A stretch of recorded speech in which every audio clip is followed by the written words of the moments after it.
INFP.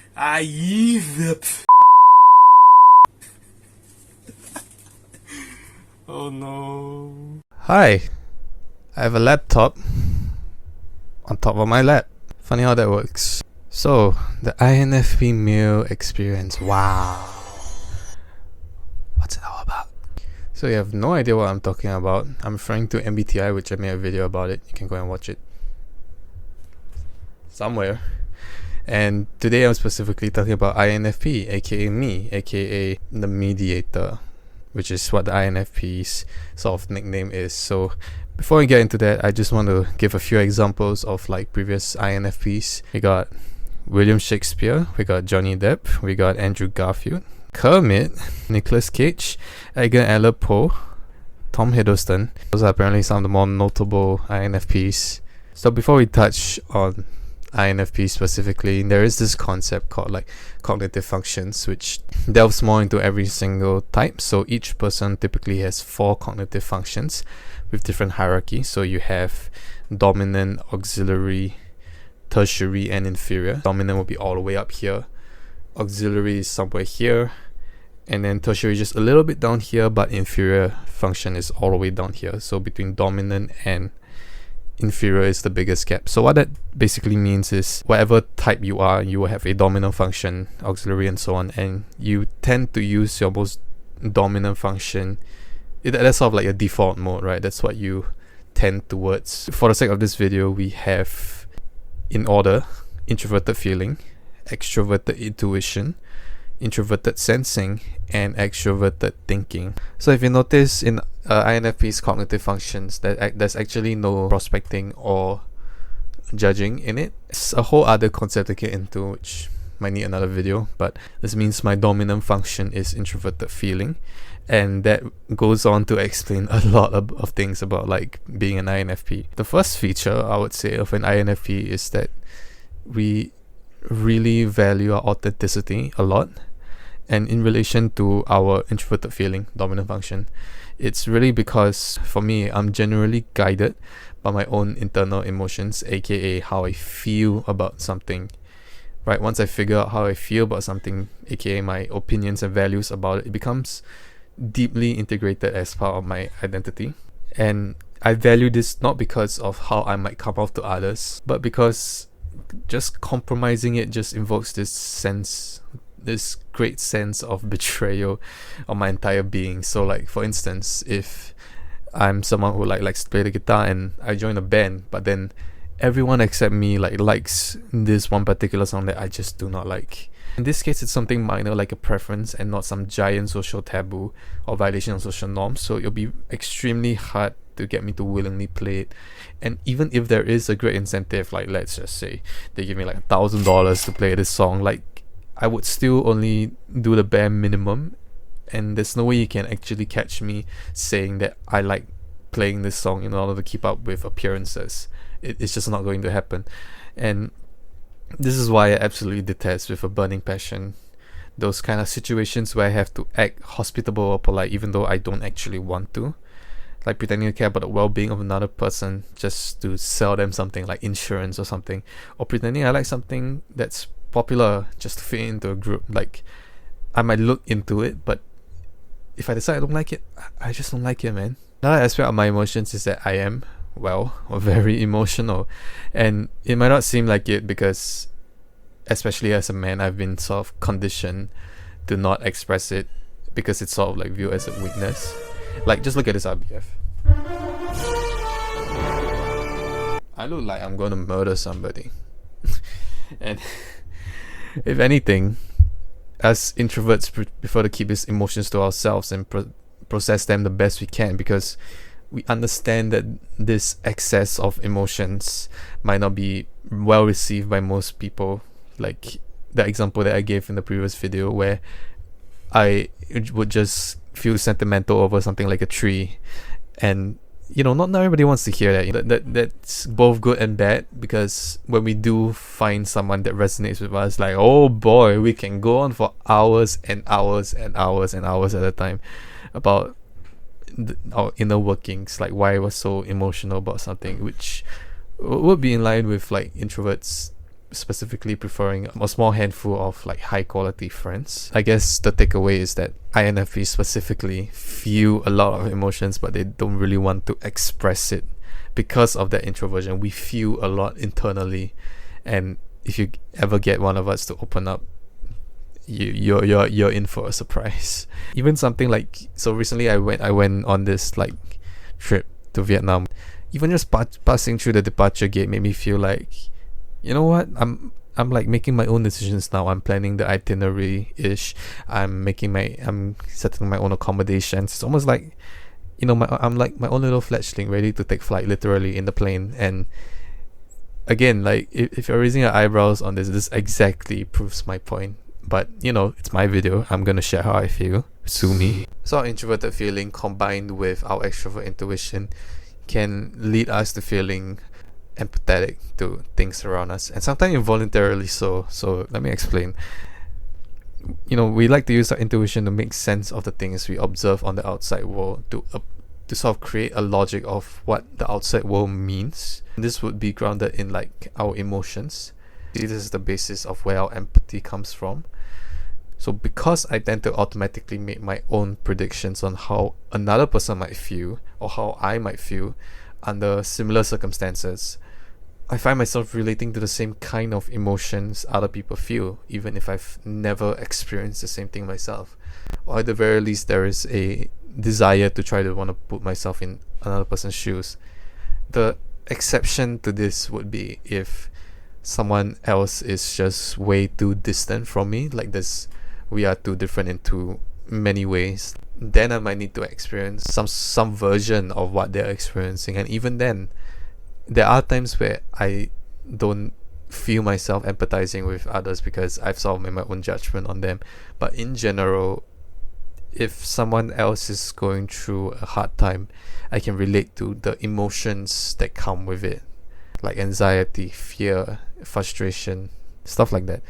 And the issue, like I said, is that it's kind of involuntary. So I might truly, genuinely feel an emotions because I think that that's what the other person is feeling, even if they aren't. There was this time where I went to like JB with my family, and we stopped by a somewhat rundown shop house selling noodles, right? And my mom ordered a bowl of noodles, and right when they were about to serve it, I think some fly landed on the bowl, which is like completely out of their control, them being the shop owners. So understandably, my mom asked them to remake another one, and even though this whole thing was barely an ordeal, I found myself feeling like sad because I wondered what they must have been thinking. Like, finally some customers are willing to patronize their shop and help them make their ends meet, but something unfortunate just happens and make this simple transaction an unnecessarily complicated process and use of their already limited resources. I think about how their livelihoods and how inaccessible certain things might be to them compared to my relatively comfortable life back in Singapore, and I just feel even sadder that I can't help them, even though I don't know these people, but I just imagine what it could be like to live in their situation. All this just from me seeing their shop didn't look as well maintained or busy, and their less than happy expressions even before they had to remake the noodles. But the best part is, this might just be a normal part of their day, and this experience might have had no bearing on their lives, yet I would feel sad for them over basically nothing. Somewhat related to this might be the fact that as an INFP, I tend to get very sensitive over the most basic of things. All it takes is one bad experience for us to latch onto a false train of thought. So, like, for example, if I'm someone who's into sustainability and our planet, which I am, but I have a friend who jumps into the NFT craze, and I try to advise him out of it because of my beliefs, but he insists on going down that path. And after he joins, I don't know, an NFT company, just completely ghosts me.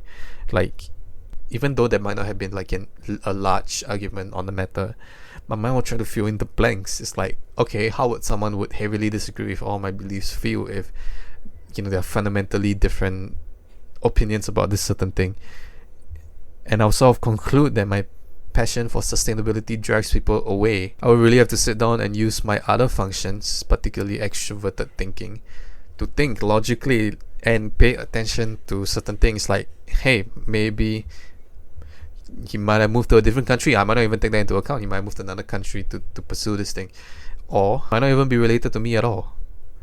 But because I impose what I feel is the inner workings of another person onto them, I come to predict that that's what people outside of me might feel, aka sort of like me. And so like in the future, if I were to like pick up on negative body language and facial expressions, if I happen to touch on something about the environment, I might falsely conclude that, oh, people are getting annoyed with my passion, and just stop without even considering that maybe this person is just having a bad day, or they're upset with someone else, or maybe they didn't even hear me and are bothered by something else. I guess the next feature of an INFP is that we just want people to get along and exist harmoniously, damn it. Like, because of our empathy, we can kind of see both sides of most arguments without necessarily agreeing with either. So we can come in as, hear me out, the mediator. He said it! And know how to bridge a connection between them, because they might not yet see each other's perspective, but we can.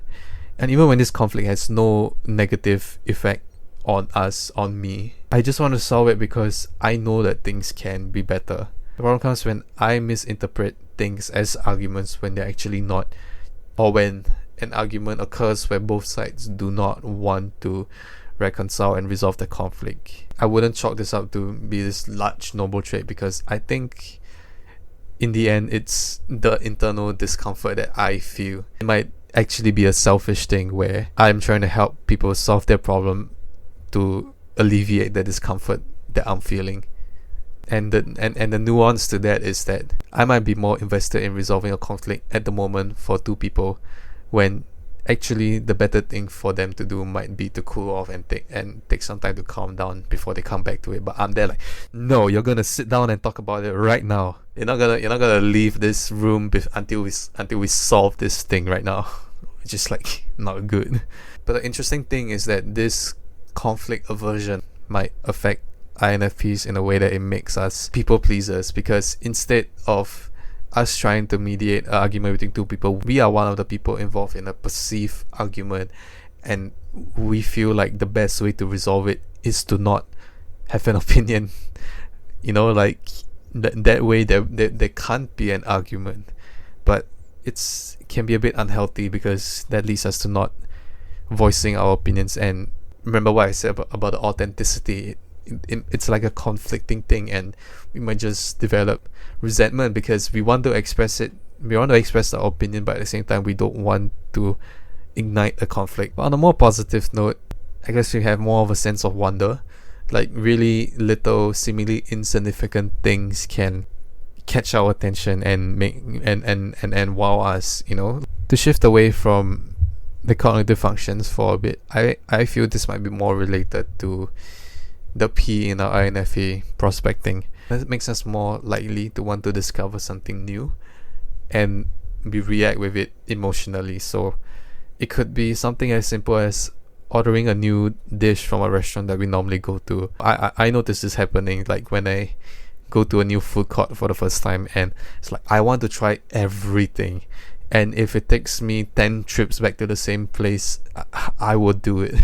Because I just want to get an experience from all these things. And like, even though it might literally be just your plain old chicken rice, but like you never know, this chicken rice could taste different from another place's chicken rice, and if you don't have it, you would never have experienced it. And when it does taste different, like there's this place that sells like cold chicken rice where they pre-cook everything and then they put it in the fridge and they serve it, and it's cold but it actually tastes pretty good. And I'm like, wow, I would have missed out on this if I wasn't seeking novelty, or even trying to go to one of the various like nature parks around Singapore. And I could literally spend 1 to 2 hours there just admiring the stuff that is unique to that park that doesn't exist elsewhere. And I think that might also be why more creative ventures like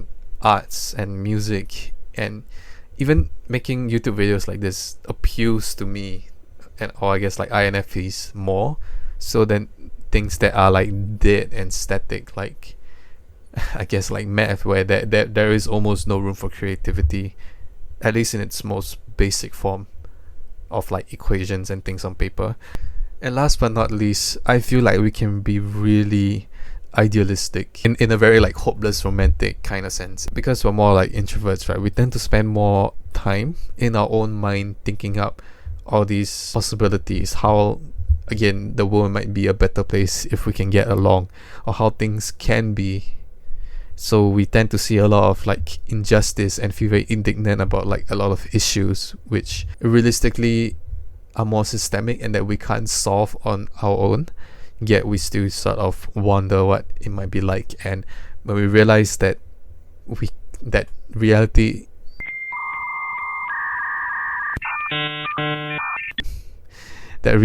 is probably not gonna turn out like that, it can be pretty damn disappointing, and we just kind of feel sad. Even the motivation for, what did he say? Even the motivation for making these videos is trying to create more awareness of different personalities, and eventually I'd like to touch on more about like mental health and all that. And that's exactly my point. I see a better possibility in ways that it might be better, but I don't actually consider the proper logistics of doing it. Like I would have a random intrusive thought. It's like, hey, I'm going to start a mental health support group for people, but I wouldn't really think it's like, how would I get by financially?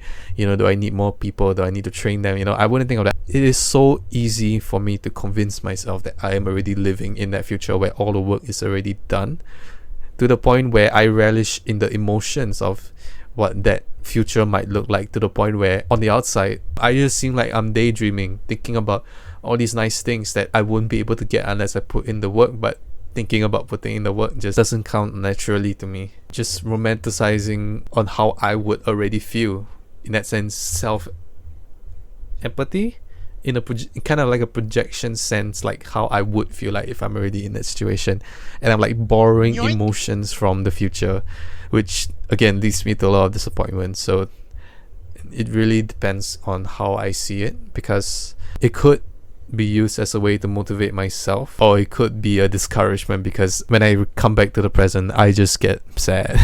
So taking all of these together, my authenticity, my deep emotions, my empathy, my conflict aversion, my sense of wonder, and my idealism, what does this mean for an INFP? Well, as I alluded to earlier, it can be a bit of an isolating experience, because we have all these emotions that we want to express, but we feel sort of restricted, because typically because our society is more based on like solving problems. If someone were to come to you with an issue, I think most of our first instincts would be to try to offer a solution to them.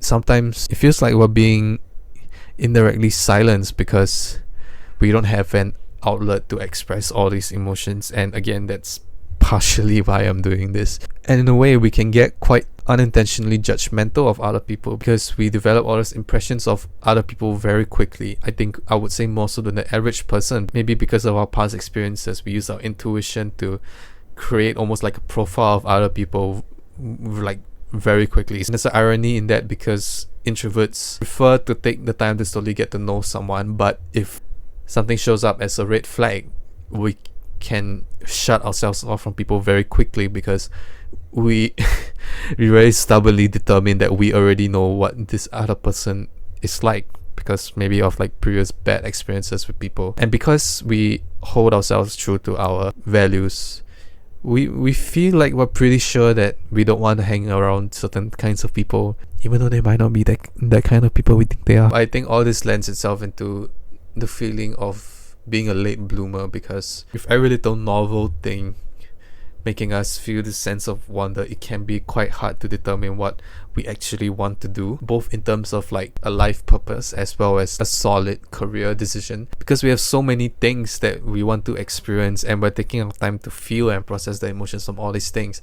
So we might not necessarily make a decision very quickly. Like, perhaps I'm an exception, but I can imagine it could be harder for INFPs out there to decide what they want to do, and not in the sense of, oh, I studied for the wrong major and I actually prefer this thing now after I graduate. No, like, if I didn't know what I want to do, if not for societal pressures, I would genuinely want to take like a 5-year gap. I rather take the time to find things that are purposeful, that fill me with passion, be it a job or a hobby, before I actually go out and do it. I want to experience everything before I make a decision. And in the conventional sense, that might be seen as like a late bloomer thing, and perhaps maybe a bit of a male perspective, precisely because currently there aren't a lot of safe spaces for guys to be emotionally vulnerable, because it might be seen as a weakness. In some aspects, the idea that we need to be like competitive is sort of reinforced, so I don't think I'm like a particularly sporty person. Like I don't mind a challenge, I don't mind friendly competition, but I feel like once it starts to get a bit more toxic, where it's a situation where somebody else has to put someone else down in order to rise up, and even if that means that it's a sport with only like one winner and many losers, I kind of feel estranged by that, because that sense of victory does not outweigh what I feel might be this negative feeling I'm causing other people by being competitive. And now that I say it out loud, it doesn't make any goddamn sense, but here I am. When I do something competitive, sure, it feels nice when I win, but I care more about everyone having a good time. I rather things be cooperative rather than competitive. Everyone is a winner and in their own little way. Like everyone gets a medal for participating, yay, that kind of thing. I mean, case in point, I don't particularly like football or soccer, and yes, I literally don't care about the sport enough to differentiate what they're being called. It feels like that has stopped me from connecting to many other people. Every time during the Super Bowl or the World Cup, it's like, oh Man U, oh Argentina, and I just sit there. It's like I find it hard to care, and that can be a bit isolating. Like I said, it's strange because as much as we want to find others like ourselves to resonate with, to connect with deeply, it can be pretty hard, because subconsciously I find it challenging to freely show myself as an INFP. Not that I literally go around and tell everyone that I am that, but like to show this emotional side, to have this childlike wonder for all these little things. It makes me look like a man-child, and I've been trying to make a very active effort to express that more, but it still can be tough when the majority of the people around you sort of deem that to be a bad thing, or at least they deem it as a weird thing. And honestly, weird is good. We need more weird people out there, because I mean, being normal is kind of basic. And maybe just something more minor. I'm not sure whether there's anything to do with INFP, but INFPs can be a bit more quirky, because it's usually some small unconventional thing that we latch onto and integrate as part of us, but that we don't want to sacrifice, so we tend to like not conform. And for me, it's honestly like fashion sense, right? Nowadays, I sort of observe that somehow wearing a shirt with a logo equals to fashion, and I just see so many people buy into it, even though the quality of this clothing might not even be that good, but just because there's a brand on it, that's almost like an expression of like social status. But to that I say, I'm gonna do my own thing.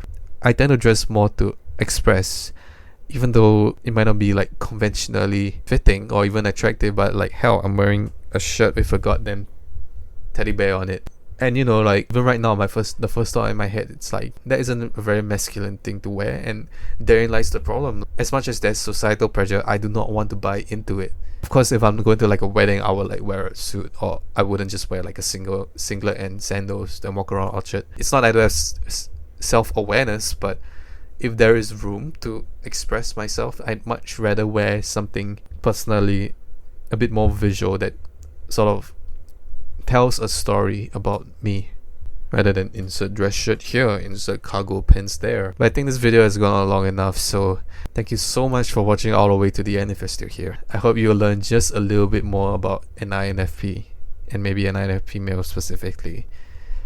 I might talk about the cognitive functions. Let me know if that's something you're interested in. But for now, that's all from me. Bye.